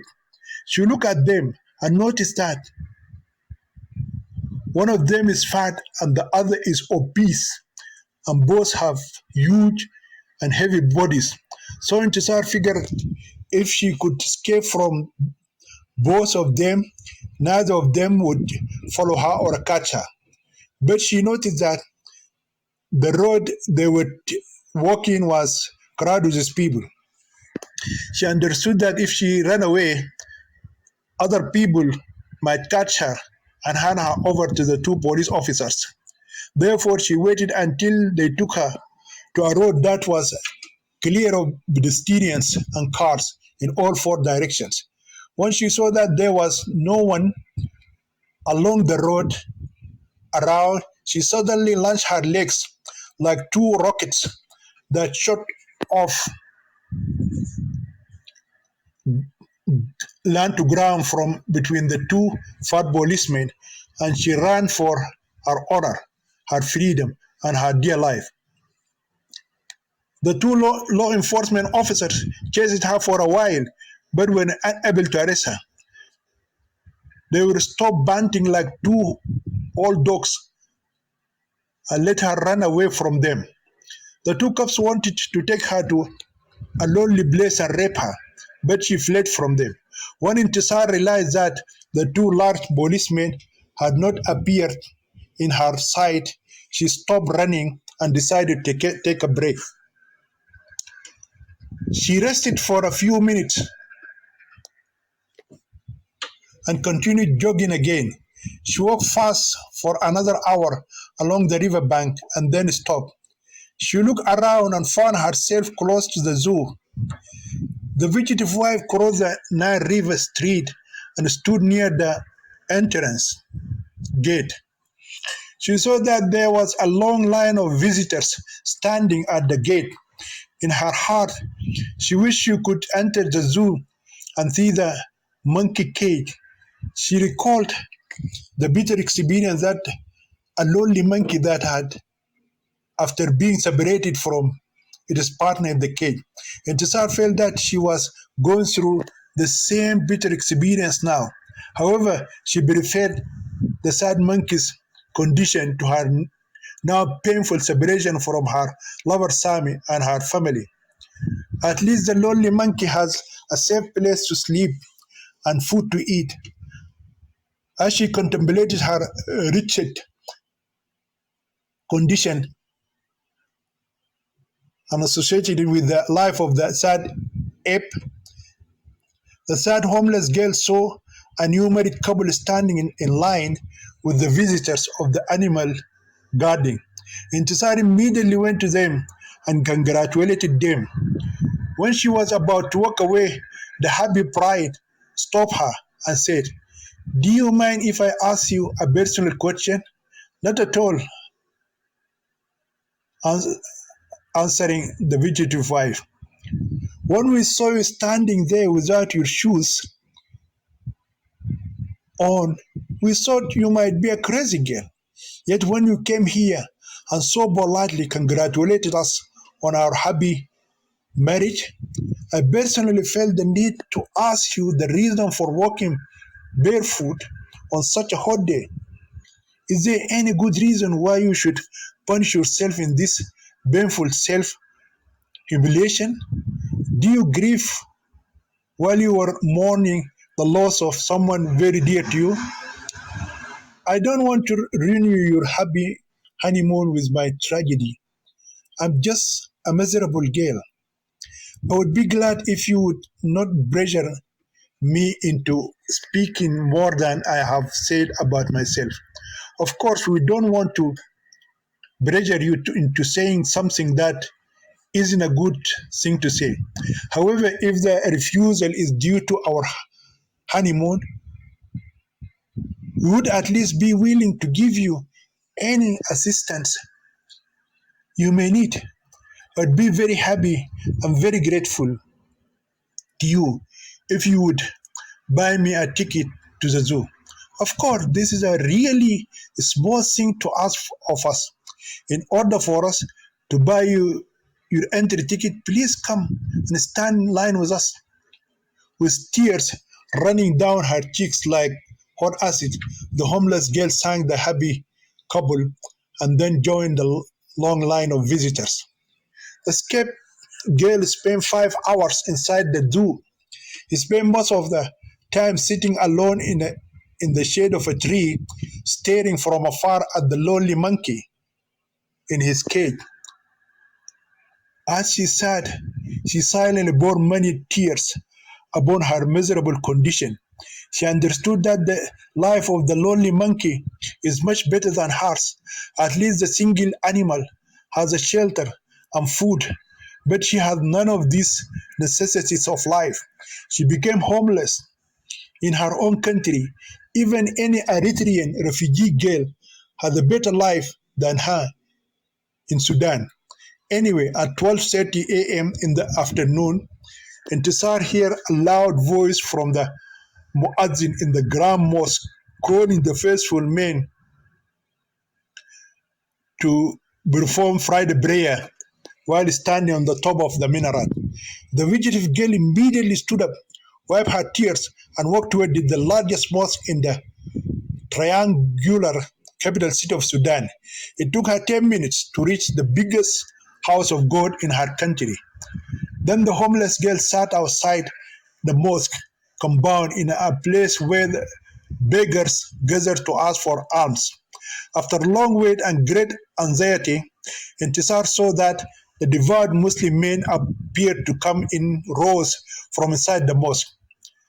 They, they wore white clothes that covered their bodies from the top of their head to the end of their legs, as if they were in the rituals of the Hajj pilgrimage in Mecca city. Some of them happy and cheerful. Few of them looked rich and arrogant, while the majority of them seemed as miserable as her current situation, and they were afraid and worried. From the differences, in their clothes and the colors of their skin, Intisar knew who those among them are who consider themselves superior Arab men and look down upon other African Sudanese among them who were called black slaves with contempt and arrogance, and who among them mourns his fate because he was born into an inferior family of black parents, as they think, and then denies his African origin and falls to claim that he is a black Arab man. Although a few minutes before they had all stood before their God and their Maker, yet when they came out of his house, their manners revealed their hypocrisy, their elemental accusations, and their misdeeds. The homeless girl waited impatiently for her Muslim religious leader to come out. She knows that she can recognize Imam Maulana among the thousands of faithful men who have gathered together. In her home city of Gadarif, she had many unpleasant encounters with them. After a long wait, she saw the blessed Imam leaving the mosque. He has a meter-long white beard and looks like the leader of a terrorist group. He is surrounded by 6 powerful bodyguards. 3 more guards run in front of him and push back the faithful and the beggars who are trying to approach him. The homeless girl realized that if she tried to reach him, she would face stiff resistance. Therefore, Intisar preferred to wait for him to get to his car. When she saw one of his bodyguards go and open the door of a big luxury car, she ran and parked herself near that new Mercedes. She can see from her hiding place how the hands of the blessed Imam were kissed and touched by the faithful Muslim men. Some of them kneel down and kiss his footprints on the hot sand. Some of them take the sand from his footsteps and rub it on their faces and bodies, thinking that they will be cured of their diseases. Others fell before him and worship him in the belief that they will be blessed with abundance through his dignity supposedly attached to his sacred body. The homeless and runaway girl waited until the blessed Imam reached his car and was about to enter it. At that time, she ran towards him and grabbed his hand and kissed it. In the blink of an eye, 6 jagged hands grabbed her body and pushed her away. And Tisar fell headlong to the ground. She exposed her legs, thighs, buttocks, and red underwear. She also cut her lips and forehead. Nevertheless, the fugitive wife gathered her all strength and got up. Now her mouth and forehead are bleeding. The virtuous Imam and the male believers were amazed when they saw her face. She does not look like poor or a beggar, but a remarkably young and beautiful Arab girl. She does not look like a black Sudanese African girl, but her face and skin color reveal that she is a pure Arab girl. Young lady, what is wrong with you? Maulana asks. Oh, our blessed Imam, Intisar says, I want your help and protection. Where's your father? My father passed away 10 years ago. How can I help you? And what is your problem? Since yesterday, I have been walking the streets. I don't have a home or a money. Where's your family? I ran away from home because they wanted to force me to live with a man I didn't want to marry. You got away from one man and you want to be the owner of many men? Which choice is better for you? Because I am not a bad woman, that is why I have come to ask for your help and protection from the bad guys in the streets of Khartoum City. How do you expect me to help you rebel against your family? I did not rebel against my family. I can't tell you my entire tragic story on the road. If you would take me to your house, I would explain my problem to you before your virtuous wife and other honorable members of your family. A wise and righteous Muslim man will not find a girl on the street and take her home. The blessed Imam spoke these words to his followers instead of the beggar girl who is crying and begging him for help. When the honorable Imam of the biggest mosque in Sudan gave his wise advice to his righteous listeners, he turned his face away from the begging young woman, got into his brand new Mercedes car, and his driver started driving him immediately, leaving behind them the so-called bad street girl standing in front of the house of God while she was rejected, ridiculed, and insulted. She was also injured in the face and slashed on her forehead and her private parts exposed when she was pushed by his bodyguards and fell upside down. She was left standing like a statue when her heart was shattered and filled with fears and her mind clouded by dark thoughts. Her forehead and lips were bleeding profusely. Chapter 45. The homeless girl meets Nafisa and her adopted daughters. The so-called disobedient Muslim wife, fleeing from the verdict of obedience, stood near the largest mosque in Sudan for some time, wondering where she should go next. The words of his eminence, the blessed Imam, still ring in her ears like a death sentence passed by a cruel judge or a prophecy uttered by Satan the devil. You have run away from one man and you want to be the woman of many men. Which of the two choices is better for you? Intisar remembered the bitter experience of her first night on the streets, how lustful men hunted her all night like evil ghosts. How can she get through another night without falling into their hands easy and as an easy sex prey? She knows she now stands at the moving sign of the desert or a crossroads. One way takes her to prostitution, the other way to suicide. The ground she's standing on can open up at any moment and swallow her up. She cannot go back where she came from, her feet rooted on the ground in front of the house of God. Trying to escape her time is up.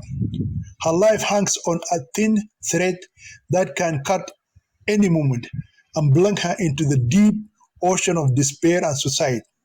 While she was standing like a statue near the largest mosque in Khartoum city, the homeless girl who was rejected by the Imam and the community and wounded in the face suddenly heard a female voice speaking to her. Are you okay, my beloved daughter? Intisar raised her head and saw a woman standing near her. She is elegantly dressed and looks like an extraordinary rich woman. I saw blood in your face. Can I help you, my sweetheart? I know a medical clinic near here. Can I take you to the doctor? Yes, madam, I need someone to help me. I'm a newcomer in this city. Please don't address me as madam. You can speak to me as your precious mother. You can also call me Nafisa. I have many daughters like you. Thank you, Nafisa. When the rich woman heard the homeless girl's one wounded lips utter her name, Nafisa, she took her hand and led her forward. While walking, the mother Nafisa begins to learn more about her sweetheart new daughter. Now tell me, what is your name, my love? My name is Intisar Ibrahim. You must be strange in this city. Am I right, darling? Yes, Mother Nafisa. But how did you know that? From your dress. No girl of your age in this city wears such a long dress that covers her body from head to toe. Girls here love to reveal some of their hidden beauty. The homeless girl could not comment on her new mother's words. Where did you come from, Intisar? From the city of Gadarif. Oh, Gadarif is the land of the rich people. Yes, Mother Nafisa, but I am from a poor family. Why did you come to this cosmopolitan city? Do you mind if I don't answer that question now? Not at all, but at least tell me where you live. I don't have a home. You have no shelter.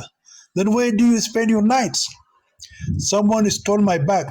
I have no money, home, or relatives in this city. I spent last night wandering aimlessly on the street. Many men harassed me sexually, and some of them tried to rape me, but I managed to escape from them. Some of them even police men. My sweet daughter Intisar, your sad story made my heart bleed. From now on, you don't have to worry about anything. Just forget about last night and think you have come to the right person.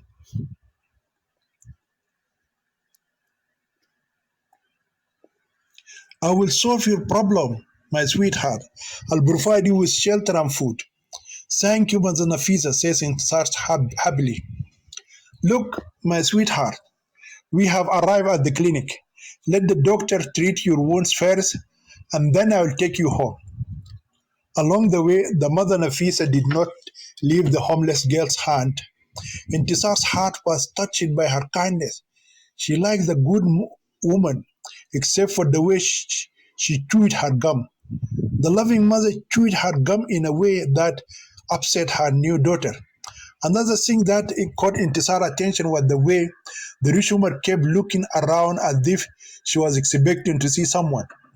When they entered the clinic, the mother Nafisa spoke loudly to a beautiful reception girl. Please, honey, take us to the doctor's room. My beloved daughter Intisar fell from a speeding pass. Her lips and forehead um, and bled profusely. Please, madam, wait for your daughter's turn. My daughter will bleed to death when the doctor sees all these sick people. Dr. Esam knows me personally. Just tell him Mom Nafisa has an emergency. Tell him she has with her one of her beautiful daughters who is seriously injured. The receptionist entered and exited with the permission of the doctor. Please go inside, madam, with your injured daughter. Dr. Esam will see your wounded girl. I know Dr. Esam is always ready to help. Then the mother Nafisa pulled Intisar by her hand and took her inside. Dr. Isam, my sweet daughter Intisar is bleeding to death. She jumped from a speeding bus and seriously injured her face. Please, doctor, save the life of my beloved daughter. She's the most beautiful girl I have ever met, and I adopted her as my own daughter. Well, Mother Nafisa, I will take care of your daughter. Please, young lady, lie down on this operating table. When Intisar stretched her sexy body on the long table, Dr. Isam was surprised to see her barefoot. He had never seen such a beautiful Arab girl in his clinic come without her shoes on. I think you forgot to collect your daughter's shoes when she jumped from the off the speeding bus. Don't bother with her shoes. This is how teenage girls nowadays show their anger.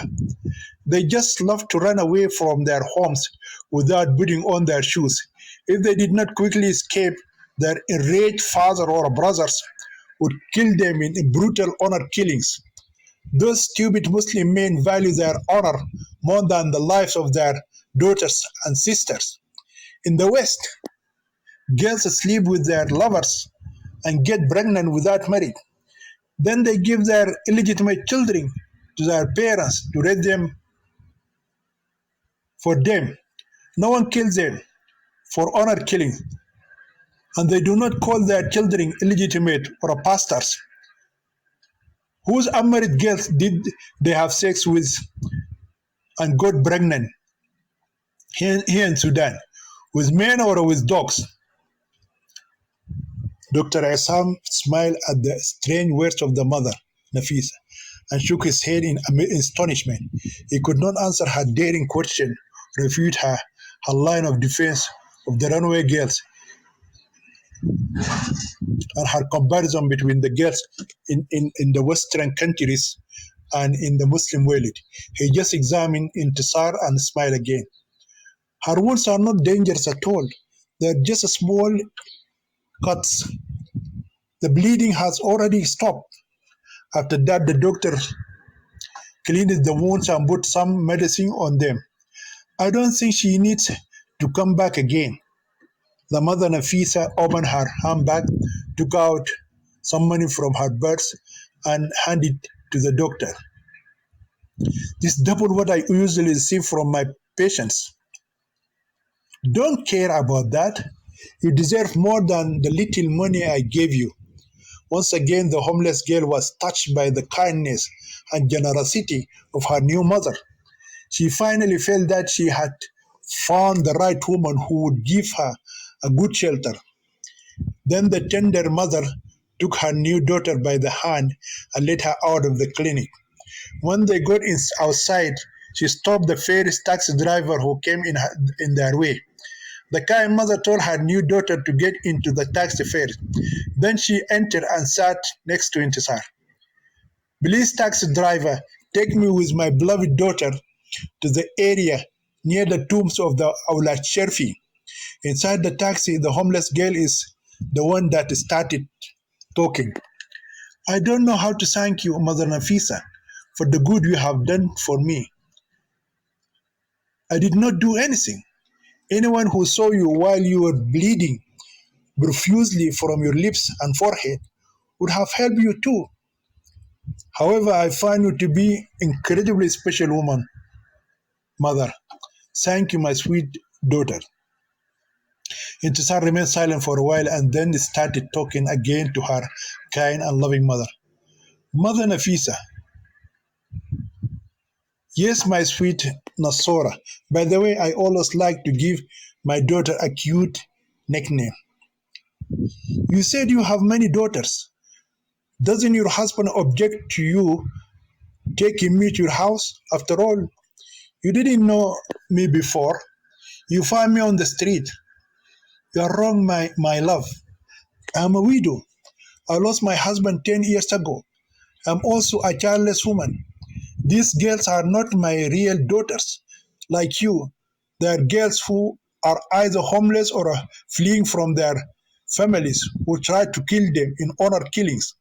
So they came to this big city looking for jobs and places to stay.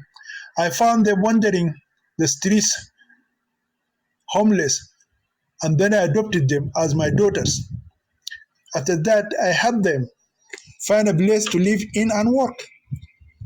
I know adoption is not allowed in our Muslim country, but who cares about this inhumane religious restriction? Not only did I adopt them, but I also changed their names and gave them the name of my late father, Jabbar al-Maksura, who was the holiest Muslim saint in Sudan. On this day, we will go to his blessed shrine and dome in the city of Umdurman to receive healing and blessings from him. Are all these girls now staying with you at your house? Yes, they live with me. They love me and treat me the same way they treated their mothers. Do you charge them for rent and they pay you for the food you give them? Yes, I take money from them. Whatever they get, they share with me. I never charge them more than 50% of their monthly income. But they must be highly qualified girls to work in this big city. Believe me, my beloved Intisar, none of them is as highly qualified as you are. You outshine them with your outstanding qualifications. How can you say that, my dear mother? I've never worked before, and I didn't even finish my 12th grade. You don't need a certificate or experience to work in Khartoum City. You just need to be a smart and obedient girl for me, and I'll do the rest. I have many contacts in this city. I will just pick up the phone and call one of my clients, and you can start your business right away. Believe me, my dear Nasora, in less than 6 months, you'll be adorned with gold from the top of your head to the soles of your feet. When we get to my house, you will see how my daughters are adorned with pure gold and wearing the most expensive dresses in this city. Intisar was overjoyed at the promising job and wishing her heart to start her work as soon as possible. She knew the importance of money and shelter from her bitter experience last night. She longs for a bright and beautiful future with her imprisoned lover. She told herself that Sammy would appreciate her new job and that he too would join her in Khartoum City after his release from Garari prison after 1 month. Then they can collect enough money and travel somewhere outside Sudan to a beautiful Western country where they can live happily ever after without harassment from bad guys, Sharia court, judges, and police power. Thank you, Nafisa. From today onwards, consider me your real daughter Intisar. No problem, my love. I just want you to be obedient girl and listen to my advice. I will listen to you. Whatever you tell me to do, I will do for you. I know you will not disappoint me. I will never disappoint you. Listen, Intisar, was Nafisa said and then gave her new daughter a serious look.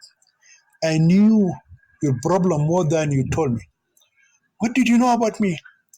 I know that you are a girl who ran away from home because your parents wanted to marry you to a man you don't want to marry and you don't love. Most likely you have another handsome young man as a lover. How did you know that? To be honest with you, my love, I saw you when you came out of the zoo. I followed you to the largest mosque in this city. Then I stood and watched you from a close distance until I heard your conversation with the Imam of the mosque. Why did you follow me? Because no sane girl would walk the streets without shoes on such a hot day. Today the temperature reached 53 degrees Celsius. So I followed you to see if you were a crazy girl or in trouble. I wish you had spoken to me before I met the Imam of the mosque. Just forget about that hypocritical Imam. All these religious leaders are hypocrites. This kind of religious hypocrites just love to preach. Whether they are Muslims, Christian, or Jewish, they are all the same in their hypocrisy. Religion for them means making money, a lot of it. You are right, mother. Listen, my sweetheart Nasora. When we get home, don't tell any of your sisters about your problem. Okay, mom. After half an hour's drive, the tired and runaway wife began to feel sleepy. Then she fell asleep in the lap of her tender mother. It took the driver an hour and 40 minutes to get to the rich woman's house. Her house is located at the end of the city near the tombs of Awla Sharfi. Intisar is then awakened by her new mother, Nafisa. When she got down and looked around, she saw an empty space ahead except for a long row of houses. Are there homes beyond this empty space? No, my daughter. Our house is the last on this side of the capital city. There are only tombs of Awla Sharfi. If you get close to those graves, you will only see dangerous wild animals, beetles, and creepy zombies that come out of their graves every night and hunt down the people who dare to come there. These words filled Intisar's heart with fear, terror, and panic. Wherefore she quickly turned her face away from the desolated tombs. After that, the kind lady paid the taxi driver twice the fare he had requested. The homeless and runaway girl was surprised by the way the rich woman carelessly disposed of her money, but decided not to say anything to her. Then the kind mother took Intisar's hand and led her to the door. She is holding her like a police officer taking a dangerous detainee to a locked room. Then Mother Nafisa gently pressed the doorbell. Intisar heard a sweet female voice answer the bell. Who is there? This is one of my sweet daughters, says Mother Nafisa to her new daughter in a whisper. It is I, your mother, Nafisa, oh my sweet one, and I am also your loving mother. The door opened immediately. When the door opened, Intisar saw a beautiful girl of her age standing in front of them. The girl shook hands with her mother, Nafisa, and smiled at her, but she did not smile or shake hands with the new girl. Dear Mona, is this how I taught you to welcome your new sisters? Why don't you hug and kiss your beautiful new sister, Intisar? Then the girl followed her mother's orders and embraced the new girl. She kissed her forehead as well. The new daughter Intisar felt that the daughter Mona was not happy to see her. Are your sisters all at home or have they gone to work outside their home? Shadia and Nadia went to work outside the house, while Salwa and Shahinaz working in their rooms, says Mona. What about you, my love? Is there no work for you today? I did a short shift job in the morning and I'm going to work outside at night. Who phoned you and invited you to his house, to his residence? What Hasuna called me on the phone and invited me to his house. He promised he would come in his car and pick me up at 9 o'clock at night. Since you are free now, my sweetheart, I want you to help your new sister Intisar to take a shower and change her clothes, and then make her a delicious meal. She's starving and she has not eaten for 24 hours. Her sweet lips and hungry mouth have not tasted food since the time she fled from her family's home in the city of Gadarif, when her angry father wanted to slaughter her with his knife in an ordered killing because he had discovered that she had a lover. Intisar wanted to correct her new mother's wrong words, but she thought it might not be the right time. Okay, my mother, Nafisa, I will help her wash her dirty body and fill her hungry stomach with food, says Muna angrily. Is there any phone call for me, my sweet daughter Muna? Yes, Mother Nafisa. The wealthy business tycoon with Dalballa, Jar Nabi, called you twice. He says that you should contact him as soon as possible. This is good news. Now hurry up, honey, and do what I told you to do for your new darling sister. Immediately, the new daughter Intisar began to doubt the nature of her new job and the charitable home. She asked herself what kind of work the two daughters, Shadi and Nadia, were doing now in their rooms, and the other two girls, Salwa and Shahinaz, went to work outside the charity home. And what will Mona do to a man in his house at 9 o'clock at night? Intisar sort of a secretary, a receptionist at an airport or hotel, an office employee, a night telephone operator, a sales girl in a woman's clothing store, a school teacher, a typist, or a nurse in a hospital or a medical clinic. But all of these jobs are not commensurate with time and place. As a result, the newly adopted daughter became suspicious of the loving mother Nafisa and her other 5 adopted daughters. Nevertheless, she decided to wait for the right time to ask her new mother about the nature of the work. Then Intisar began to admire the exquisite decoration of the beautiful house and the new furniture.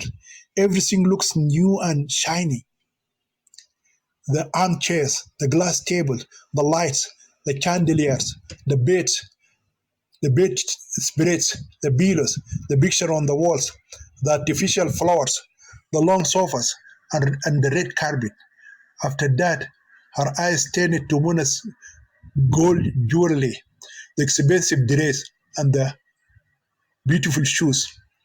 She seemed more beautiful to her than the lovely bride she had seen with her handsome groom that morning in front of the zoo. Then she thought about how her handsome lover Sammy would react if he saw her in the future in her new expensive dress and costly jewelry like Muna. Even his greedy, rich father may not agree to buy such extravagant jewelry, clothes, and shoes for his daughter in law. And she concluded that surely her lover would love her more. Before she could go any further with imagination, she heard Muna say to her, "Can you follow me to the bathroom?" Then the new girl, Intisar, silently followed the angry girl Muna to the bathroom.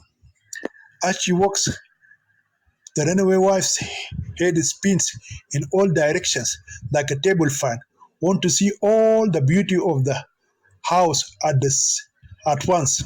Everything bequeaths her curiosity. When they got to the bathroom, she found that everything a young woman might need for makeup was there. It is more like a beauty salon than a home bathroom. Do you want to take a cold or a hot shower? Mona asks angrily. Hot pass, said the new girl. Then turn on the red tap. Turn the blue tap on too. Make sure you do this to both of them at the same time. Okay, Muna. Have you ever bathed in a bathtub before? Not at all. That is what I have been expecting since I saw you at the door. From your dirty and ugly clothes, you look like a village girl who has never been to the city before. I'm from a big city called Gadarif. Also, I had visited Khartoum city several times before. You don't look like a city girl at all. Anyway, fill the bathtub halfway and add this soap powder. I will do it. If you need anything, contact me. Thank you, Mona. Take time to clean your dirty body because it looks to me like you haven't showered in a month. Your body and clothes smell like dead rats. You also smell like a dead girl just outside her grave. The rude girl's insulting words made the new girl extremely angry, but she kept her righteous anger inside her wounded heart. And Intisar saw that the time might not be right to take revenge in kind for the insulting words of the impudent girl named Muna.